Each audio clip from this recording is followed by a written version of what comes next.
मस्त असं खमंग असं आणि चविष्ट असं शेवळ्यांचं कालवण तयार करणार आहे। खूप छान चवीला लागतं हे कालवण। चला तर मग आता रेसिपीला सुरुवात करूया। नमस्कार, मी पद्मजा। अलिबागची चवमध्ये तुमचं खूप खूप स्वागत। आज मी मार्केटमधून शेवळ्या आणल्या, तर शेवळ्यांचं कालवण किंवा शेवळ्यांचा रस्सा तयार करणार आहे। आणि हे शेवळ्यांचं कालवण एवढं चविष्ट होतं की मटण चिकनच्या कालवणापेक्षा हे अगदी जास्त चव लागते ह्या शेवळ्यांच्या कालवणाला। जर असं ह्या पद्धतीने जर तुम्ही तयार केलं तर चला तर आता रेसिपीला सुरुवात करूया।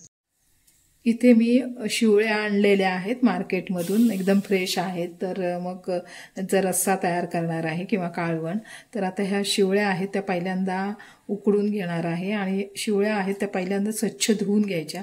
मी 2-3 पाण्यामध्ये स्वच्छ धुवून घेतलेल्या आहेत, कारण का जे बॉईल करायला आपण पाणी ठेवतो तेच कालवणामध्ये वापरणार आहे, म्हणून स्वच्छ धुवून घ्यायचे। तर त्याच्यामध्ये थोडीशी वाळू वगैरे असते, म्हणून अगदी 2-3 पाण्यात वाळू जाईपर्यंत स्वच्छ धुवून घ्यायच्या आहेत। आणि शेवळ्यांमध्ये टाकण्यासाठी एक बटाटा घेतलेला आहे कापून। आता इथे मी पातेल्यामध्ये पाणी घेतलेलं आहे, पाणी जास्तच घेतलेलं आहे, कारण का ह्याच पाण्याचा वापर करणार आहे, म्हणून जास्तच पाणी घेतलेलं आहे।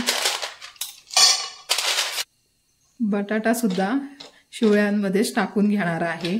आणि ह्या शेवळ्यांना प्रत्येक ठिकाणी वेगवेगळं नाव असेल, आमच्याकडे शेवळ्या म्हणतात। तर शेवळ्या आहेत त्या बॉईल होतात तोपर्यंत वाटण तयार करून घेणार आहे। तर इथे ओलं खोबरं घेतलेलं आहे अर्धा वाटी, आणि एक टोमॅटो, लसण, आलं घेतलेलं आहे, आणि थोडी कोथिंबीर एकदम मिक्सरला मी बारीक करून घेणार आहे। वाटण आहे ते बारीक झालेलं आहे।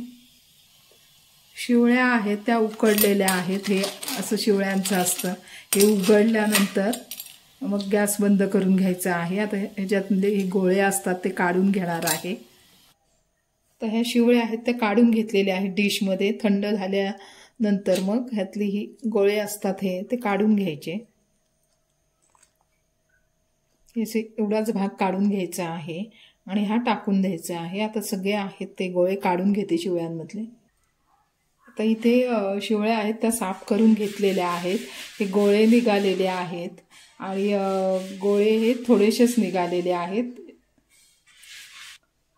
गोळे तरी थोडेसेच निघालेले असले तरी ह्याचं कालवण मटण चिकनच्या रस्स्यापेक्षा खूप चविष्ट लागतं हे। इथे मी कढईमध्ये तेल घेतलेलं आहे। आता शेवळ्यांच्या कालवणासाठी तेलाचं प्रमाण थोडं जास्तच घेतलेलं आहे। तर तेल गरम झालेलं आहे। कांदा एकदम बारीक चिरून घेतलेला आहे, एक तो घालून घेणार आहे।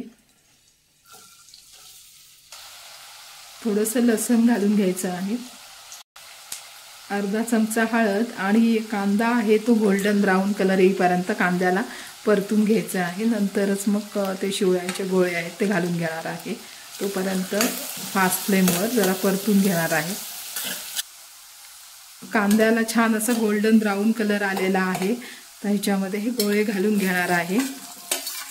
आणि शेवळ्या बॉईलला जे पाणी ठेवलेलं तेच घालून घ्यायचं आहे, दुसरं पाणी घालायचंच नाही। ह्या पाण्याने चव छान लागते रश्शाला, म्हणून। आता इथे 1 चमच घरगुती मसाला घालून घेणार आहे। शेवळ्यांच्या कालवणाला मसाल्याचं प्रमाण जरा कमी घ्यायचं आहे, जास्त घ्यायचं नाही मसाला। 1 चमच चिकन मसाला। आता झाकण ठेवून देणार आहे अगदी 2-3 मिनिटं, नंतर मग ह्याच्यामध्ये वाटण घालून घेणार आहे। आता झाकण काढून बघणार आहे, मस्त कालवणाचा वास सुटलेला आहे।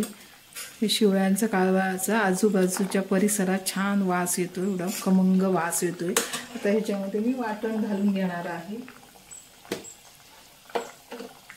वाटण आहे ते घालून घेते। एक हिरवी मिरची घालून घेणार आहे, आणि थोडंसं चिंचेचं पाणी, चवीनुसार मीठ घालून घेते। आता पुन्हा झाकण ठेवून देणार आहे छान उकळी येईपर्यंत। खूप चविष्ट असं शेवळ्यांचं कालवण किंवा शेवळ्यांचा रस्सा तयार झालेला आहे। खूप छान लागतं चवीला। आता मी गॅस बंद करून घेते, पण थोडीशी कोथिंबीर वरून घालून घेणार आहे.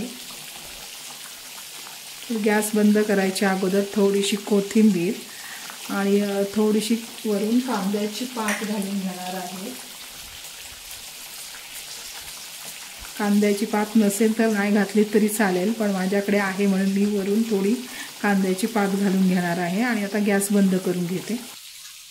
चिकन मटनच्या कालवणापेक्षा चविष्ट असं शिवळ्यांचं कालवण तयार झालेलं आहे. खूप छान चवीला लागतं. फक्त कालवण करताना मसाल्याचं जरा कमी प्रमाण घ्यायचं आहे, मग ते खूप चवीला छान लागतं कालवण. तर ही शिवळ्यांची आजची रेसिपी तुम्हाला कशी वाटली हे कमेंट करायला विसरू नका.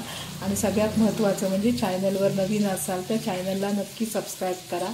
त्याच्यामुळे मला अशाच नवनवीन रेसिपी करण्याची प्रेरणा मिळेल. धन्यवाद.